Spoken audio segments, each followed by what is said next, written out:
Let's break the mold. Start believing and stop waiting for the other shoe to drop. Welcome to Wild on 7, presented by Pilot Games. We're here until it's here. And welcome back to Wild on 7th, your favorite Wild podcast presented by Pilot Games. Well, this is a very different podcast than the one after Game 3, and it was a very different building in St. Paul than it was, or I should say that it was Sunday 5:30 start than the Friday 8:50 start.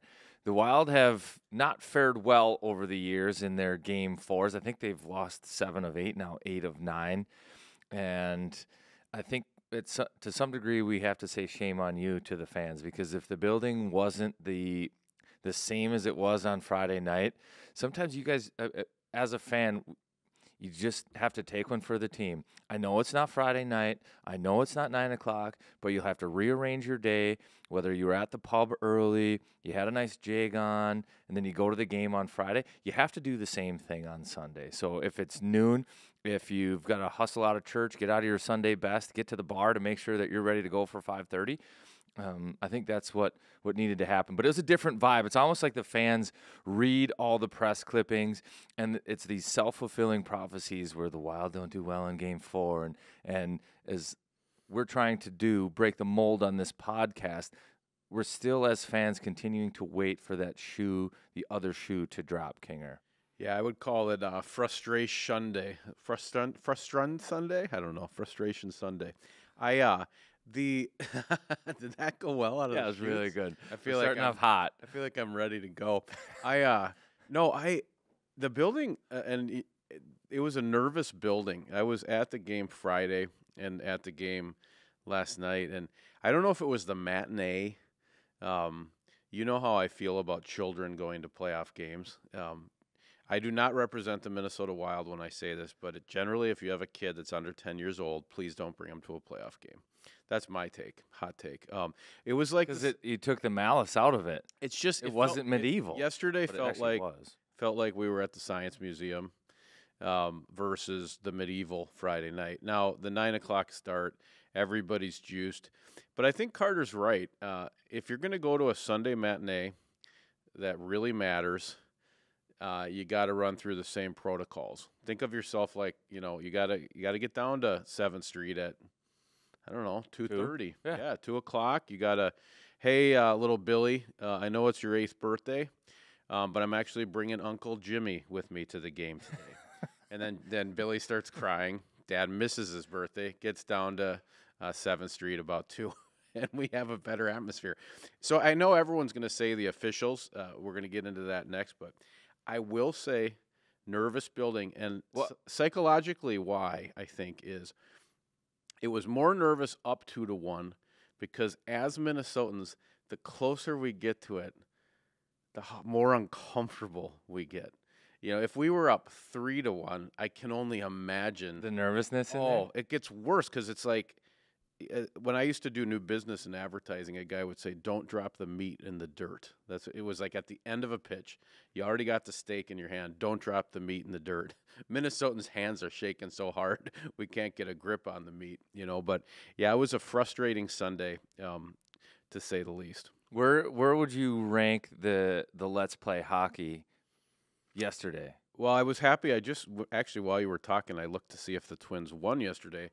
So they did. So they were on about a 7-game dive. So that wouldn't have been a great duo to bring in for Let's Play Hockey. But they won. So those guys must have raced over from Target Field after a 3-1 victory. And they had some good jam. Like Buxton and Correa were having. So if you didn't see it, Twins, Byron Buxton, Carlos Correa, 2 major studs, come over. Buxton's got like the comic book pants on. Did you see that? Yeah. Almost like Zubas or like Stan Lee Zubas. What's up, Minnesota? Let's get wild! Are you guys ready? Say it with us. Let's play hockey!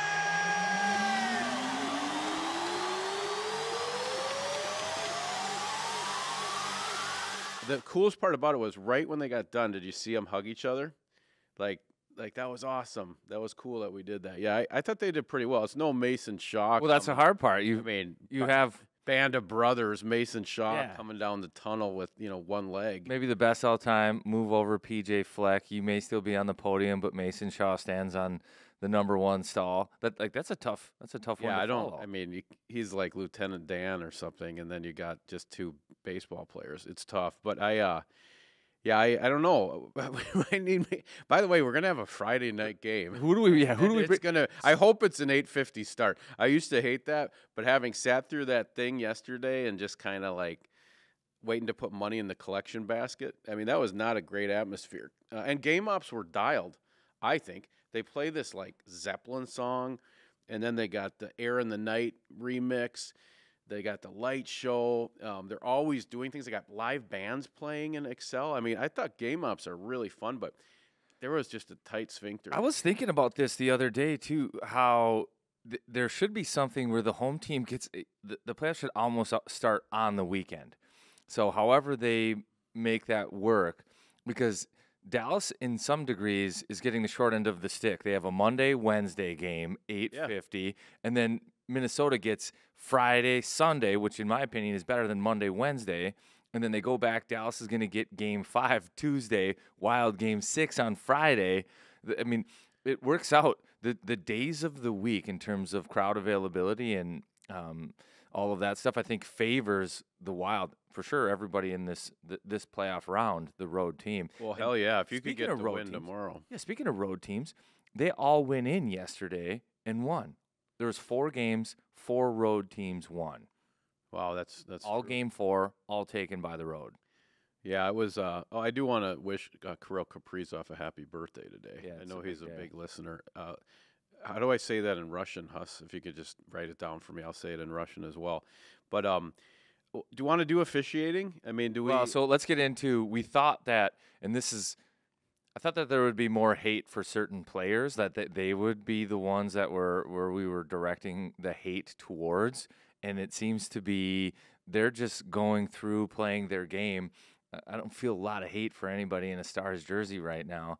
No, New Testament continues. They are, and actually, as a matter of fact, Suter specifically was around Kirill a lot yesterday, and it was almost like I'm not. buried the hatchet? I already did that. Yeah. You know, like we're in a different phase of the series Which- now, and Which tells me that the booze worked. Friday night booze were more intense than Sunday night he booze. did get booed like Hard. crazy yesterday. Too. Hard, and I think it worked. I think it settled them down, and he hasn't done anything. The booze were less The guy who hasn't violent. The guy who hasn't been settled down is Foligno. I mean, this guy is like, he is just. Somebody sent this picture of him, like a Ferrigno or whatever. That was the Incredible Ferrigno? Hulk. Lou Ferrigno mixed. I mean, he really is the Incredible Hulk in the playoffs. I'm doing great today. But he is like running around, and he was the star of this officiating thing. I think there would be people waking up in the state of hockey today that would say we're still winning the series. We have 2 games. Dallas has 1, and the officials have 1. And so it's 2-1 and 1. And I don't know. At the same time, it seemed like we got our fair share of power play chances. There seemed to be some phantom calls the other way. Heiskanen usually being sent to the box. But what did you think? What are you writing down there? What do you think about the officials? Was it that big a deal? Did we get completely robbed? My take on this is, and if you've been a loyal listener to the podcast, you know by now that I believe the next competitive advantage in hockey is physicality, that it's a cyclical league, and that the big boys will come back around. So it was Tampa, beautiful hockey, scoring 6 goals, and being able to just outscore you. Colorado, somewhat of a copycat blueprint towards Tampa. They're able to win a cup, but it's starting to change. Where I think Dallas kind of still wants to be that kind of team where we want to be skilled and outscore you, play with the puck, play on the rush. And the Wild are, and they've accepted this within themselves that, hey, we're not trying to be pretty. we are going to run you for potentially 7 straight games through the wall, and we're just going to bank on the fact that it wears you down. We're not going to try to out-pretty you. We're not going to put lipstick on. Well, that's probably not the best analogy on this pick because there are good players and there is skill in the Wild, but there's a commitment to a certain style of play. What I think is happening is that the referees and the way the game has changed, they're calling it for those kinds of teams. And in some ways, the Wild are trendsetters, and it stinks because they're getting these calls against them because they are playing an old school style of hockey. But at the same time, the referees aren't used to it anymore. So it looks like that's a violent play. Arm up, penalty. And then upon further review, that's a hit. That's hockey. Yeah, I mean, you saw multiple. I mean, it was all over social media yesterday, Either this was called a trip, Foligno getting his head cut and knocked over, and then 2 minutes for hitting, was a pretty consistent theme on social because the other penalty. And I think the Wild have to not lose their mind over this and almost take it as a compliment because it's a brand and a style of hockey that I don't think is duplicated throughout the rest of the playoffs. If we go and it's away a playoff from our style of hockey, we go away from our physical game, we're done. And that's what it went to last year in St. Louis. So hey, we don't want to take penalties, and Pete DeBoer keeps pounding this into everybody's head. Minnesota takes penalties. Minnesota takes penalties. Minnesota takes penalties, and eventually, I think the hope for Pete DeBoer is that Minnesota just actually stops playing so physical. So you almost have to double down on it and be like, okay, Kill, we actually need you to just figure this out. But the Wild, in my opinion, are changing the game, and it's the first evidence that the physical style, the big body hockey is coming back, and it's effective, and it's a good counter to speed and skill. And it will get better. It's unfortunate that the referees are still calling the game, and they're going to have to evolve, but the Wild are trendsetters. And right now, it's the short end of the stick, but they're blazing a trail. And if we can push through with this, it will get better, I believe, as the playoffs progress. If we can get through this round one gauntlet we have here, I think physicality and as people become more familiar with you, you're having success, they know kind of how you're playing the game, I think it won't be so dramatic for them to look at it. Because I think you're right. In real time, some of those things they're so violent, you assume something bad's happened. And that's gone from the game. Guys don't finish. That's right. The example of the stick to my nose, I wasn't anticipating. I made the same mistake that referees do. These hits don't occur in hockey anymore. No way Nino's going to finish Brodin at the red line for a contested play. You don't see it anymore. The game has changed in that regard. I made the mistake. I paid for it. Referees, I think, are the same. They're not accustomed to seeing this kind of hockey, and to them, their naked eye, at full speed, they're just like, that has to be a penalty, and then the arm goes up. And then we slow it down, and it doesn't look like one. Yeah, and they are still hitting, man. Moose was running around. Dumba continues to just get people.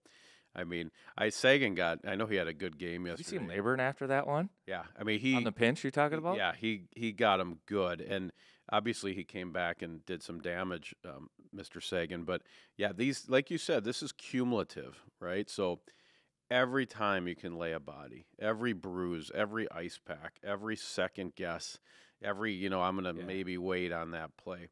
Compound inflammation. That's what we're counting on. And I hope they stay with it. It is funny you're saying that. I was driving home from the game yesterday, and on the radio they're talking about take Reeves out of the lineup because he might make a mistake or something, and we're getting to the crunch time here. I'm thinking, oh, that is just the ultimate Minnesota, right? Like, no, physicality. You almost have to double down. He's a chess piece, too. I mean, I think it's like you have a sheriff on your team wearing a badge, even if he only plays 9 minutes or whatever. And the fourth line, by the way, some of those shifts last night from the fourth line was like stand up and applaud. I mean, it was electric, and they were on the ice a lot. Yeah, they're doing their job. They skate, they play hard. I think at times even Ryan Reeves was on the forecheck turning pucks over. And that's all you're asking those guys to do, a couple of good chances towards the net. I think top to bottom, the Wild played the style of hockey. That was the message out of the locker room, is I think they were really happy with the way that they played. Ottinger played really well and was able to stop some of the key chances for the Wild. But I think another challenge for the club will be to not get back into the, oh goodness, we can't score kind of mentality. They didn't generate a ton of, I don't think, off of cycle or ozone play. A lot of it was Dallas getting a little too aggressive, losing their guys in the neutral ice, and then these breakaways, rush chances, and that's again, if we're calling a spade, the Wild had that game. They could have taken the referees out of it two separate ways: scoring goals on their chances, breakaways, yawning nets, and killing a penalty. Regardless of the penalties called, you have to be able to kill them. And they haven't killed them, and that was their Achilles heel last year. And you can see where mentally it'll be tough for them to double down on the physicality. The exact same scenario played out in St. Louis, where we can't take penalties. They change the way that they want to play because they don't want to have to kill all of the time. Then the way that they play no longer becomes effective, and the opposition takes control of the series, and then St. Louis eventually won it. The Wild cannot make that same mistake right now. You can't say our penalty kill is porous, we've got to stay out of the penalty box, but they still have to find a way to be malicious, to have it be Old Testament. But and Game 3 is a perfect template. You have to just watch that tape again. It's above bodies, it's finishing hits, but it's not. There was a difference in the hits last night too. I mean, if you're really looking at the detail, some of the hits that Marcus made, you could tell were intentionally trying to. There was catching guys in bad spots. I think Game 3, it was a little bit more controlled, and it was a little bit more purposeful in the physicality, in that it was about changing possession of the puck. Where these hits last night were about statement hits, and the referees, that leads to referees raising their hands too. Yeah, and the amazing one was when he gets the bad call on him, and he just trucks the guy behind the net and then he responds, and then he goes to the box. It was kind of the makeup call on that, but you were right. This was about inflicting harm versus physical plays that will benefit you from the puck. You know who else can benefit is our listeners if they listen to some of our sponsors, people who make this all happen. Here's a word from them. It's playoff time, and that means it's playoff beard time. And nobody has your beard sorted better than the folks at Duke Cannon. Whether you want beard balm, beard oil, beard wash, they have it all. Check out dukecannon.com. Use promo code BEARD10 for 10% off. Don't leave this stuff to people who don't know what they're doing. Trust the experts at Duke Cannon. Get that playoff beard rocking. Well, everybody, it's back. The Aquarius Home Services and Connecticut Customer Appreciation Open House event is happening Friday, May 5th through Sunday, May 7th. Connecticut water treatment systems will be up to 30% off. Salt and water filters are 20% off. New heating and cooling systems up to 25% off. Food and fun for all. And be sure you bring in your water sample for a free water analysis. It's the Aquarius Connecticut Open House event, May 5th through the 7th in Little Canada at 694 and 35E. Details at aquariushomeservices.com. All right, as always, thanks to our sponsors. Now I think it's time to bring in our favorite editorial list here, Scott Burnside. What do you think of the game last night, how things unfolded, and the reactions after? Yeah, as somebody who's writing about the game, I love these kinds of games because there's so much meat to it, and that's to your meat thing. It didn't get dropped. Don't drop it in the dirt. Don't drop the meat in the Foligno dirt. did not cook drop, it off. He did not drop the meat in the dirt with his comments on the officiating, and actually I thought Dean Evanson's comments, while saying I'm not going to address the officiating because of course you immediately get fined, and it's kind of unseemly if you do. But I thought his comments, and it goes exactly what you were saying. This is how we want to play. We're not going to stop. The whole hockey world saw what happened here. Make your own judgment. But that's how the playoffs are supposed to be, and that's how we're going to play. And we're not going to stop. And I think that is the real challenge going into Game 5, is to not subliminally worry that the same thing will happen again, because the officiating. It's inconsistent everywhere. Like I was watching that Carolina Islander game in the afternoon, the first game yesterday, and was it Pollock? the defenseman from the Islanders. He crushes Drury from behind in full numbers into the boards. Drury's gone for the game. I don't know when he's going to come back. They call it a major on the ice. They huddle. Then it goes back to a minor. I'm like, that's ridiculous. It's ridiculous that like, to me, I don't even know why you're reviewing it. Just kick him out. It was a brutal hit. Right. So it's inconsistent all over. It is inconsistent, but you're right again. You're very good at this because you're almost always right. Your points are right on. Hey, wow, will you marry me? Scott, hey, I'm right here, buddy. Right here. You heard me. Right too. I tried to mix frustration with the word Sunday, and I think I never really got out of the gate. Fundration. That's all right. It's like a bad start to a game, but I thought the balance of the penalties was, even if you didn't like them, the balance was probably right. And at some point the Wild's going to have to kill the power play, right? They did in Game 3, and they did late in Game 1. And score on their powers. And you got to score. That power play was not. It was just, there were a lot of miscues on the power play. And let's look specifically at 2 hits almost in the same corner. It's Marcus Foligno's first hit on Hakanpää, where Hakanpää doesn't touch the puck. He's reaching for it, and Marcus could have just gone for the puck, had the turnover, and gained possession. I think that's honestly the reason why the referee ends up calling this one. It's still, I think it's still within the bounds, and it's legal for Marcus to finish his hit there, but I think that's why the referee called it. But what he did do is first, second shift, third period, he doubles down on that, and it was Nyquist in the same corner, reaching for a puck, never touches it. Dodonov hits him, and boom, he sends Dodonov to the box. Again, the Wild can change the tune if their power play scores. Yeah. The difference is Dallas power play scored on that.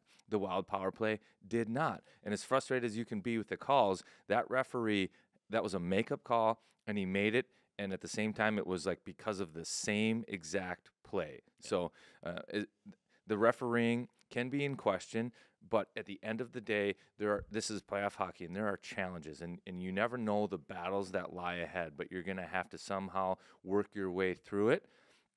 The Wild had to work their way through some tough calls yesterday, and they couldn't do it. Dallas navigated the special teams in that area a little bit better. They got a little bit better goaltending, and that's the reason they won. It's not because of the officiating. Totally agree. And the Dodonov one it's like a double whammy because he comes out of the box and he scores. And it's a nice play by him. I talked to Philip Gustafson after the game, and he waited and he got a shot through traffic. Or he couldn't see it. He had 4 bodies stacked up. Yeah. So, and that goal turns out to be critical because now you don't score on the power play to take the lead, and now you're chasing later in the third, and then you get the Sagan power play on the other Foligno penalty, and it gets piled up. They still have the thing about that game, and I go back to that chance by Marcus Johansson with what six and change seconds, yeah, and he gets all of that.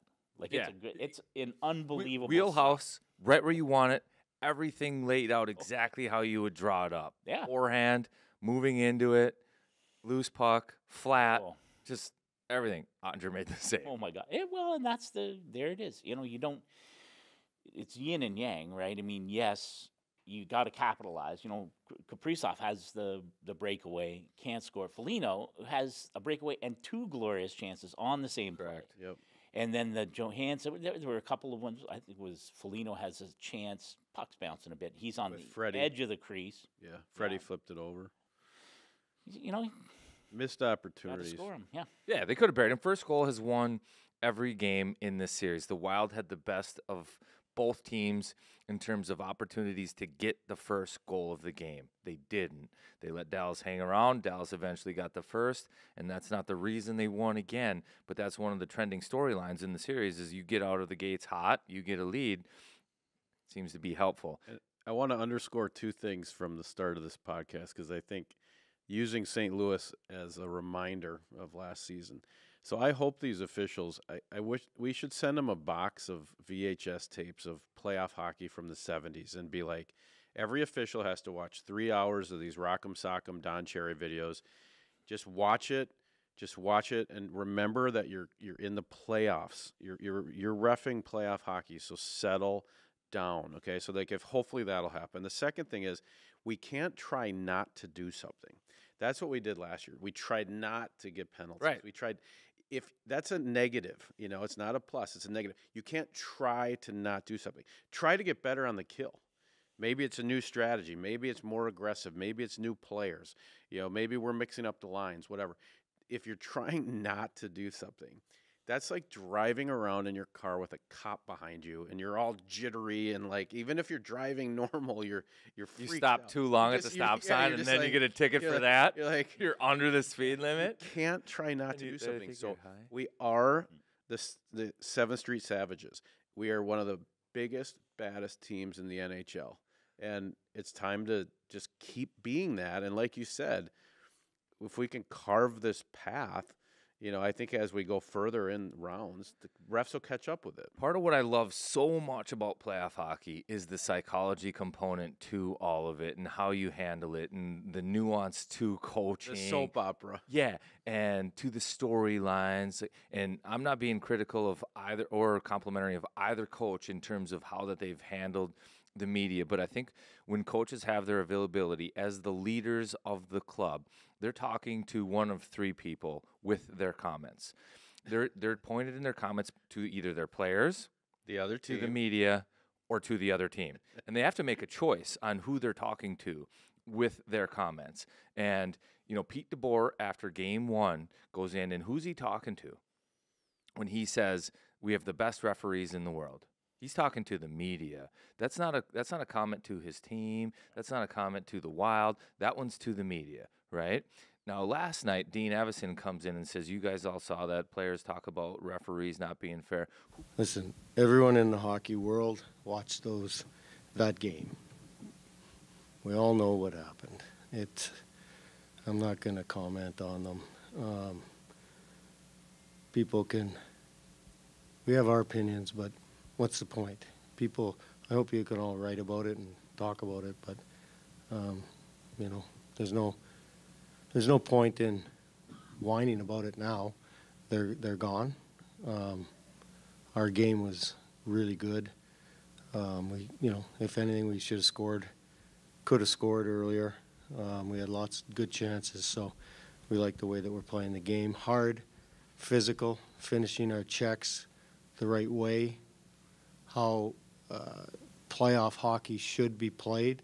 It should be physical. It should be intense. It should be hitting hard. That's what playoff hockey is. We were doing that. Who are his comments towards? That's towards his players. He's telling his players, you guys played well. You did it right. Continue to do that. And I don't think this was on purpose, but the underdog role that, hey, we're going to have to beat Dallas, losing the power play battle or losing the penalty, the marble theory, who's got more in which pocket. It's interesting, though, how that psychology plays out, because right now I think it's worked for Pete DeBoer saying we have the best referees. Hypothetically speaking, let's say Evison comes into the presser last night and says, we got the best referees in the world. They saw it that way. My club has to be better. And I'm not saying that that's the right answer, because I don't think that actually sends the right message to his club at all. I think he handled it the best way he possibly could last night by telling his players, and they felt it. I saw passion in Marcus Foligno's comments, in these guys' comments after it. What do you make of those penalties? Yeah, what do you make of that? Yeah. How frustrating. Yeah, it's a joke. It doesn't make any sense. I go to hit a guy, he touches the puck. It's not interference. I get high stick in the face. It's not a tripping call when you hit a guy clean on. And did they give any further explanation? No, I no, mean, arrogant. Right? And now if you're Dallas and you're seeing these pressers, you're like, oh boy, we're in for one, Game 5 in Dallas Tuesday night.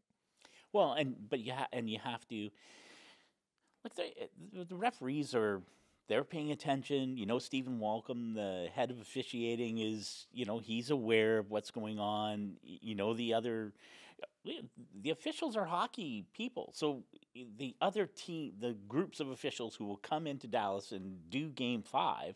They're watching that game, and they're forming their own opinions about how their colleagues called the game. And I can almost guarantee some of them were like, geez, I wouldn't have called that. But, they'll bring they're going to come to the table knowing what the storylines are because they're hockey people and they're following this because they love it, right? They're no different than us, except they're. Let's help with this narrative, okay? So, what we need to be saying is this is playoff hockey. Yes. Stanley Cup playoff hockey. It's played with passion. It's played on the edge. Put your damn whistle away and watch it. You might have a good time. And it needs to change. I mean, and I do think what you saw, Scott, you're right. If you look last night online, right, Ryan Whitney's popping off. The only post on Chicklets is basically this was called a penalty, right? So, and it wasn't just our game. It's across a lot of different games. The theme seems to be, hey, refs, you're messing something great up. And I hope that it catches up with that, where it's like a little quieter feet, watch it play out. Remember, we're in the playoffs. The passion is high. I really do hope it changes and that we don't change. What do you guys think is better? So after game, now I can't even remember which it was game 2, I believe, where the referee, or it's actually the linesman this time, calls offside on a Boldy breakaway when the score was 4-3. Which wasn't offside, right? Wasn't offside, I've heard right? Since then. So you shouldn't. I think that's egregious for a linesman with review to call an offside early. If it's close, you let it go and then you deal with it later. Like you have that card in your pocket. That's egregious for them to make that mistake. Perfect example. Yeah, stay out of the game. Now, I'm curious your guys' thoughts on this one, too, because referees, there's a lot of pressure on them, and they want to get it right. Yeah. They really do.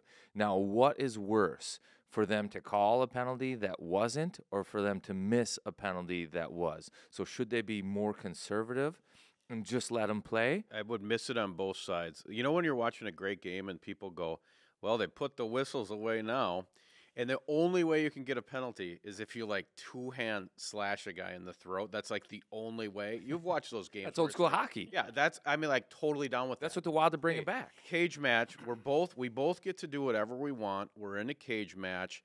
It's bare knuckle. I'll take our odds in that all day. And I'd rather have it be that way because if you're over aggressive as a ref, you may not get another chance to get a penalty because you didn't do anything. Yeah.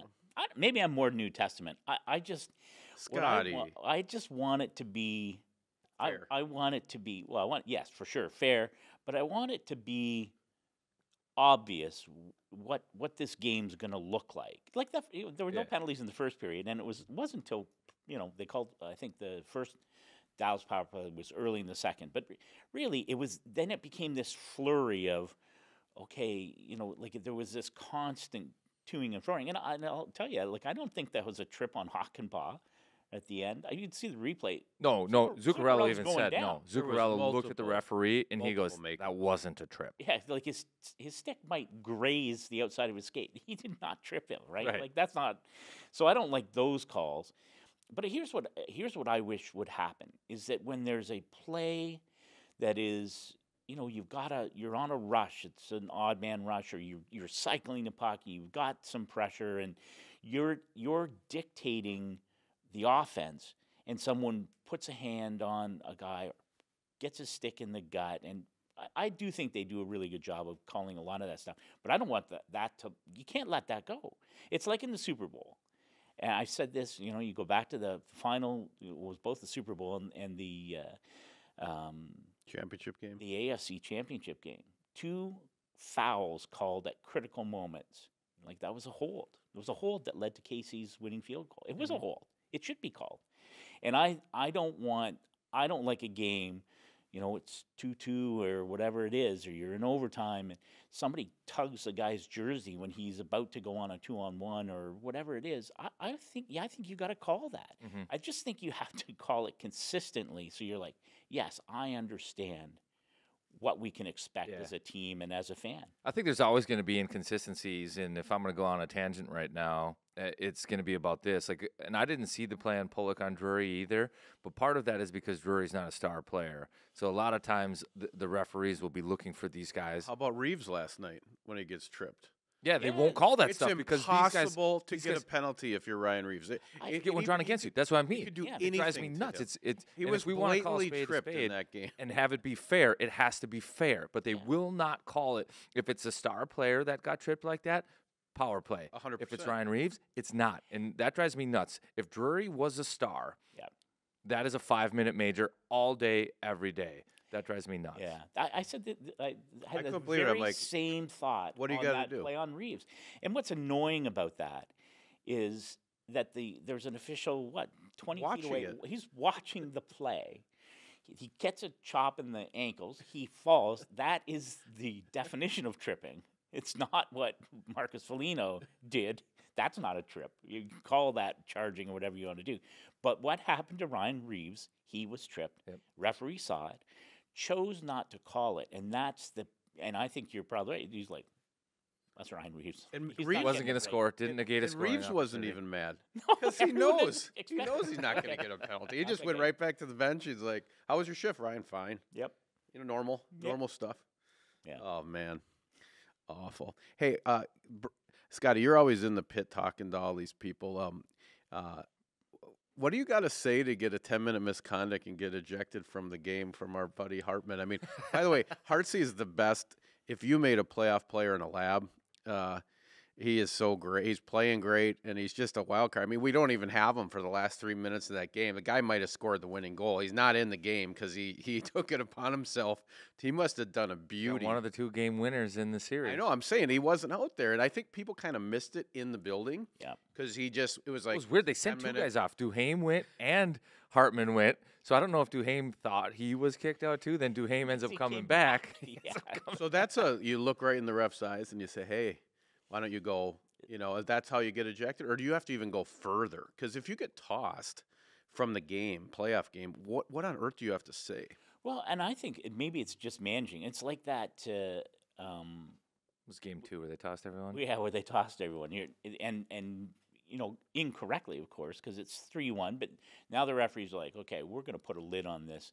And you're right. Whatever he said, It's got to be a beauty. I go back to Bull Durham, right? That there are 2 things you can't say, or the one thing you can't say to a Because call. I think it was he wasn't tossed because of things escalating. He was tossed for abuse of officials, basically, right? No After question. the Foligno, he was like, "Hey, I would Hartman's the best too. I'm sure whatever he did, he was just waiting for it, cooking it up." But so now that is an area that the Wild can clean up. You can go back to, it was about the midway point of the year. You recall on one of our podcasts, we were talking about how the Wild, and one of my predictions early on in the year is that the Wild were going to lead the league in penalties in minutes. And they wanted to be tough and they wanted to do that.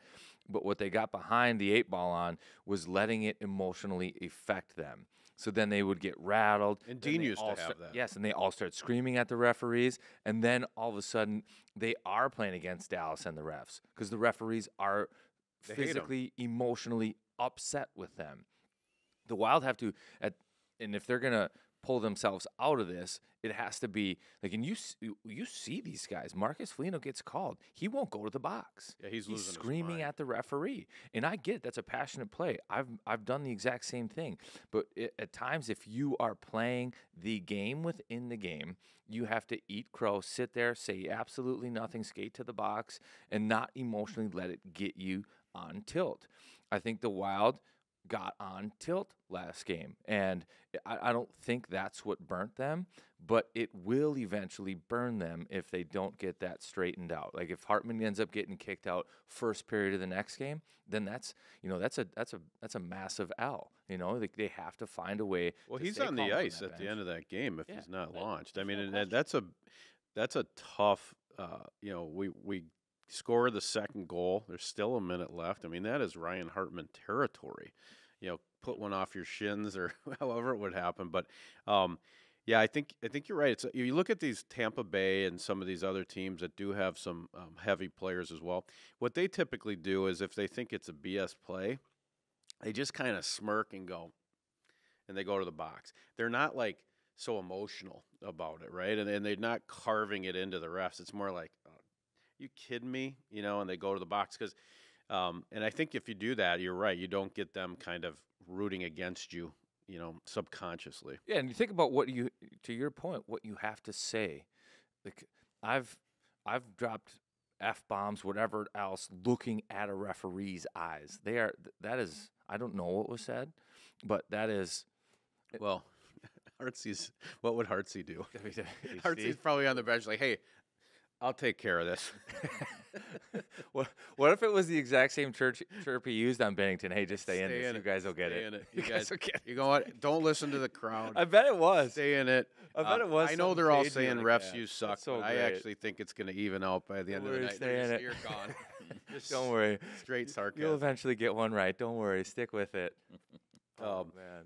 Hey, what were you hearing, Scotty? You're in the trenches with these guys, and what do you expect Game 5 based on your sort of notes and quotes and media availability? What kind of game do you expect Game 5 in Dallas? Yeah, I'm curious. I don't know that I have a feel for it now, and I think what you guys were talking about earlier is so critical. I think they need to start better. I didn't think their start was very good. Dean Evison talked about it after the game. I thought there was a little bit. They weren't as sharp. I think it's really important that they are in hunter mode right from the get-go, and I think it's important that they continue the physical play. And I do like, I've been impressed by this team.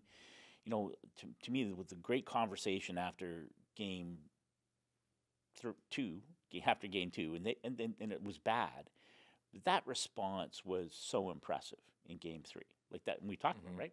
There's a perfect game. The perfect game, but It that was was. close. They're going to have to play like that again. And can you get to that point emotionally 48 hours later? Why not? Yes. You have to. But this is the great thing. There's no series that's 3-0, right? There's no sweeps.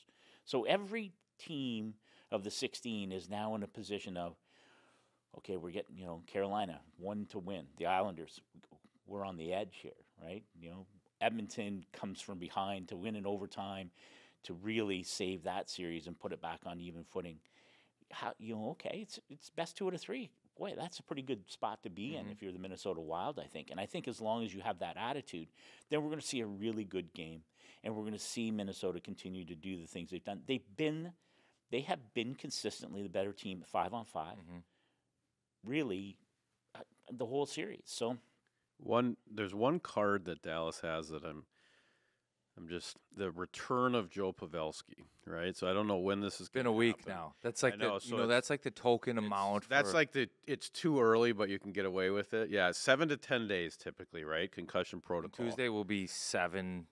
Which for sure he's going to play Tuesday because I wouldn't say for sure. Well, he's coming back. It's either game 5 or game 6. They're going to be right on the edge of that timing, I'm sure. And he's had multiple concussions, so who knows? But I just don't like that emotional upswing.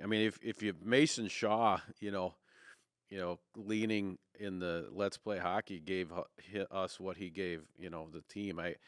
Just this Pavelski walking down the tunnel. I want to do damage before that happens. I want to, if he doesn't play game 5, damn it, let's win that game, and we'll deal with this return of Joe whenever that happens, because that dude's a gamer, and I really want to hang one of those W's behind us before we get Mr. Pavelski back.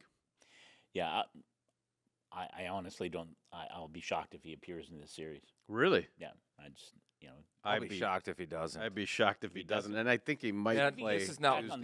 Here's where I'm thinking about this. It's a guy that's my age, or he's 37, 38 years old. I might have a year or 2 on him. If you haven't won a Stanley Cup, you are willing to sacrifice darn near everything to do it. So regardless of how he feels, mentally, and if he is conservative about it, I would give him all the credit in the world to do that. It would be the hardest thing for me to say, I've got the eggs scrambled a little bit, and then to listen to that voice in your head, the voice of reason, versus I've been doing this my entire life and I want to accomplish one goal. This is it. It would eventually tell my mind that I am feeling good enough to go. Yeah. That's where I see it happening. Yeah. It's hard to tell the player no. That's a doctor having to tell the player no. And the competitor inside that player in his spot in his career, I believe, tells him that he's okay. Yeah. I think you see him Tuesday night. Wow. Okay. I don't know if it. Yeah, I don't know. That's my guess. That 7 day is like the kind of plug your nose concussion protocol. Like, I guess. So you talked about the 5-on-5, the Wild being the better team. I actually think it's been more of a coin flip. So if you break it down periods, so the Wild they were the better team game 1, period 1. But the next 4 periods were Dallas. And then you go into game 2, Dallas was the better team for 3 straight periods. So Dallas is up 7-1 in periods. Yeah. Then the Wild come back in game 3, We get all dominate 3 of those. all 3. Yeah. Right? Picasso. So now we're 7-4. Okay. Wild the better team, maybe 2 of the 3 periods last game. Now it's 8-5 in total periods. Yeah. And you could debate some of those maybe are coin flips. We just gave somebody a victory in every one of those where it was Yep. but the Wild, I think when they are playing their game, Dallas doesn't have a chance 5-on-5. They've proven that. But through whatever other swings of emotion, momentum, Dallas, in my opinion, actually has won more periods in the series than the Wild have. Yeah, I guess I look at it in the sense of, how much of the time is, zone time, how much is there the feeling that the Wild are hanging on. I talked to Philip Gustafson after the game, and this is 2 games in a row. Very few high danger chances, and certainly, really the Dodonov goal, through traffic, really good play by a smart player. But there's not was there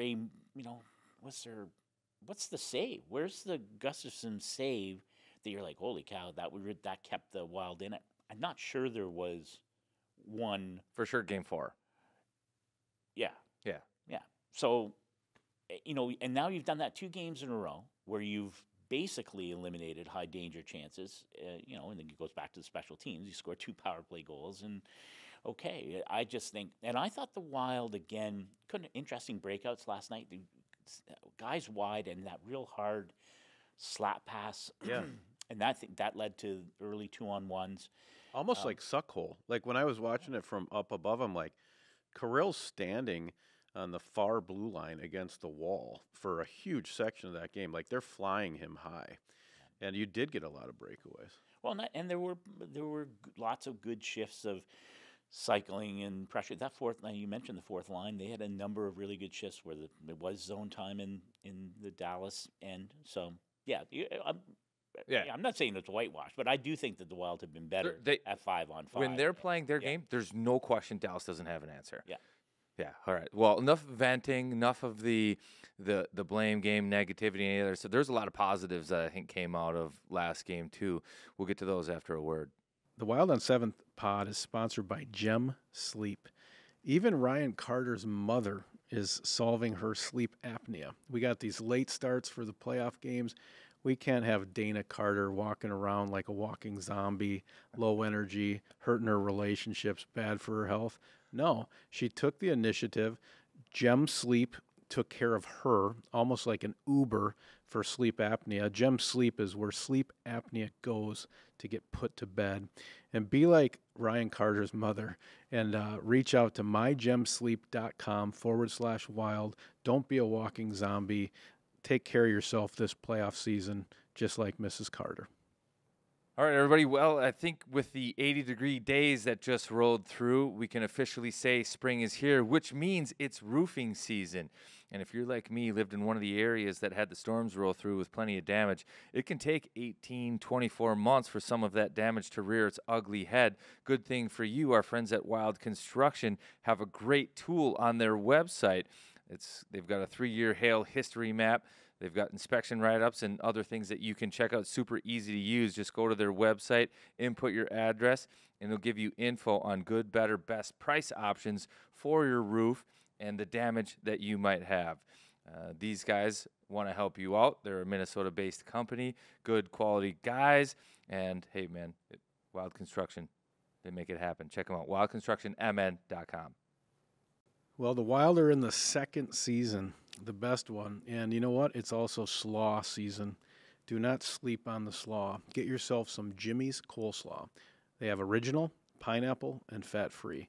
So you got that paper plate rocking out by the grill. You got that warm burger, a little bit of crunch. And then you add some cool coleslaw texture. It's the best of all worlds happening at your BBQ. Check it out. They're a Minnesota company down from Stewartville, Minnesota, family owned. Check out Jimmy's salad dressings and dips. Don't sleep on the slaw. Don't you be messing with my dressing. So on to the positives. I thought, John Klingberg has been a real bright spot. He coming into the series, third pair, 2 righties, rookie, veteran, minus 25, 27 in Anaheim. He was +3 in the Wild sweater down the stretch. The concern was the defensive side and puck management. He's been terrific. It's like he's flipped a switch and he understood something. His game now is unbelievable. I mean, he's up in the play. He's picking his spots, right time. Puck management's there. Plus player, multiple points in both games that he's played. I mean, man, he's really been good. He saves the goal before he scores it. Well, right? both Faber also saved that one too. But yeah, exactly. And now he did say, John said after. I was like John because I knew him the year I was in Dallas. But he's just like completely candid. Yeah, he said, I shouldn't have chased the guy. I was trying to cut off the lane, and then I got out, but I got back in and was just desperate. And then he goes up the ice and he scores. And, yeah, no, I think that's, and again, where the power play, when it will work, and if you believe in positivity, it's going to work. He's going to be a big part of that because he does move the puck laterally so nicely. He didn't get the shots through on the power play last night, and that needs to happen in order to converge on the net and make life miserable for Ottinger. And I think that's you got to get the pucks through and hunt them. It's like the Foligno goal, the deflection goal. Mm-hmm. You got to have that. Another positive. We'll kind of go around that because this is about positivity. This podcast. This is about breaking. I love this about this. So I want Matt Dumba. Okay. So, and you know who you are, Wild fan base. This guy has always been the scapegoat. Trade Dumba. Everybody, and I've always felt that Game 6 against Vegas was when Billy Guerin was like, "This is a playoff guy." Noted, and he's been nothing but a playoff guy. He's disciplined. He's not out of control. He's hammering people. He also has an awareness of like, oh, we're down 2 goals. I got to fly. I got to push the pace. I got to carry the puck. There were a few weird passes last night, but a lot of people had that. But I just think he's been rock solid and a great playoff guy. And I really look forward to seeing him in a hostile environment. We've been getting so used to this Suter sucks, and I couldn't believe Game Ops threw his face on the screen. How good was that? And then you'd see Ryan cheer, Suter's boo. face, boo, Nordy cheer. Ryan's, I'm like, that's doing an alumni dirty. But I mean, Dumba's gonna see it all. He's gonna put on that big clock from is that Public Enemy? Yeah, we got the Flavor Flav. I mean, he's ready to go down there and be a Cowboy. So I got him on my positives. I liked his game the whole way. Yeah, I'm all over Gus Nyquist again. First night since he came to the Stud. Wild that he didn't have a point, but he's just so smart with the puck, and it's on both sides of it. And I do think that he is going to, Wild, if they're going to win this series, if they're going to win 2 of the next 3, Gus Nyquist is going to be a factor in those wins. He just is, and he's so smart, and he does everything so well, and he makes. I really love the makeup of the top 9. Right, those 3 lines. There should be enough juice there. Yeah, where are we at with watching that game yesterday? I couldn't help but think, God, 97-12. If we could just we're hanging right in this, and we're really not getting this kind of NHL store guys, right? Like Kirill's a superstar. He's got 1 point, or unless I'm missing something. Yeah, Boldy had an assist yesterday, but I not only are they guys you would expect to contribute in a game, but you almost think there's games they outright win. It's like Tarasenko last year. Well, that's the Kirill game. Mm-hmm. He won us one the game. Ottinger game was last night. Yeah. And I'm sitting there watching this game thinking, and it doesn't, the eye test, it doesn't look like either of them are playing poorly or there's something necessarily wrong with them. I'm just waiting for it. It's like, Well, it's coming for Kirill. it's got to pop. There's There's got to be a Kirill game. He had the side pad out late last night. I saw it too. He was flying. It's just like, it's got to start coming. So I think we started to see it come with him last night. Need a little bit more time, but Game 3, he had 1 shot, 1 scoring chance. And then all of a sudden last night, first period was pretty quiet too. And then second period, he went off. I think it was 7 shot attempts alone in the second period. 3 to the net, 3 total chances. And then by the end of the night, he had 11 shot attempts, and he was all over it. You started to see the possession, the 2 and 10, the bird step, whatever you want to call it. Pad comes out. He was getting the bounces, and he had, I think, a lot of times these dry spells end with what should have been a tap-in or a big play, and it almost is like the hockey gods hit the reset button.